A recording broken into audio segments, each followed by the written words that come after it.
देश भर में आज से घरेलू रसोई गैस के दाम बढ़ा दिए गए हैं। 14.2 किलो वाले घरेलू एलपीजी सिलेंडर की कीमत में 60 रुपए की बढ़ोतरी की गई है, जबकि कमर्शियल सिलेंडर करीब 115 रुपए महंगा हो गया है। नई कीमतें आज से लागू हो गई हैं। दिल्ली के पीरागढ़ी गांव और आसपास के इलाके में सीवर लाइन जाम से आम जन परेशान। दिल्ली मेट्रो का काम भी बना लोगों के लिए समस्या। दिल्ली के उत्तम नगर इलाके में एक युवक की हत्या के बाद लोगों का गुस्सा फूट पड़ा। विरोध प्रदर्शन के दौरान सड़कें जाम कर दी गईं और कुछ वाहनों में आग लगा दी गई, जिसके कारण इलाके में लंबे समय तक ट्रैफिक प्रभावित रहा। मिडिल ईस्ट में बढ़ते तनाव के बीच भारत ने ईरान के एक युद्धपोत को कोच्चि बंदरगाह पर डॉक करने की अनुमति दे दी है।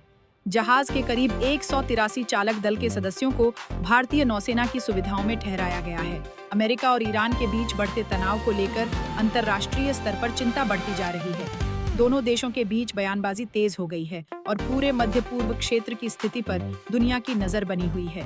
राजनीति से जुड़ी बड़ी खबर यह है कि अरविंद केजरीवाल 3 दिन के गुजरात दौरे पर पहुंचे हैं। इस दौरान वे कई कार्यक्रमों और जनसभाओं में हिस्सा लेंगे।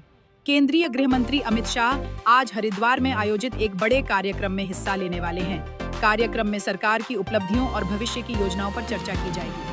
राष्ट्रपति द्रौपदी मुर्मू आज दार्जिलिंग में आयोजित अंतर्राष्ट्रीय संथाल सम्मेलन में शामिल होंगी। इस सम्मेलन में आदिवासी समाज से जुड़े कई महत्वपूर्ण मुद्दों पर चर्चा की जाएगी। धार्मिक जगत से खबर है कि वाराणसी से शंकराचार्य की धर्मयुद्ध यात्रा आज लखनऊ के लिए रवाना हो गई है। यह यात्रा 10 मार्च को लखनऊ पहुंचेगी। शिक्षा जगत से बड़ी खबर सामने आई है। यूपीएससी सिविल सेवा परीक्षा का परिणाम जारी कर दिया गया है। छत्तीसगढ़ में एक दर्दनाक सड़क हादसा हुआ है। ब्रेक फेल होने के बाद एक यात्री बस पलट गई, जिसमें कई लोगों की मौत हो गई और कई यात्री घायल बताए जा रहे हैं। भारतीय वायुसेना के सुखोई 30 विमान हादसे में 2 पायलटों के शहीद होने की खबर सामने आई है। वायुसेना ने इस दुर्घटना की जांच शुरू कर दी है। आंध्र प्रदेश के मुख्यमंत्री एन चंद्रबाबू नायडू आज नई दिल्ली में आयोजित रायसीना डायलॉग कार्यक्रम में हिस्सा लेंगे और तकनीक आधारित शासन पर अपने विचार रखेंगे। अंतर्राष्ट्रीय मोर्चे पर इजरायल और ईरान के बीच तनाव लगातार बढ़ता जा रहा है। दोनों देशों के बीच हमलों और जवाबी हमलों की खबरों से पूरे क्षेत्र में अस्थिरता बढ़ गई है। मध्य पूर्व में जारी संघर्ष का असर वैश्विक तेल बाजार पर भी देखने को मिल रहा है। विशेषज्ञों के अनुसार ऊर्जा की कीमतों में आने वाले दिनों में उतार चढ़ाव जारी रह सकता है।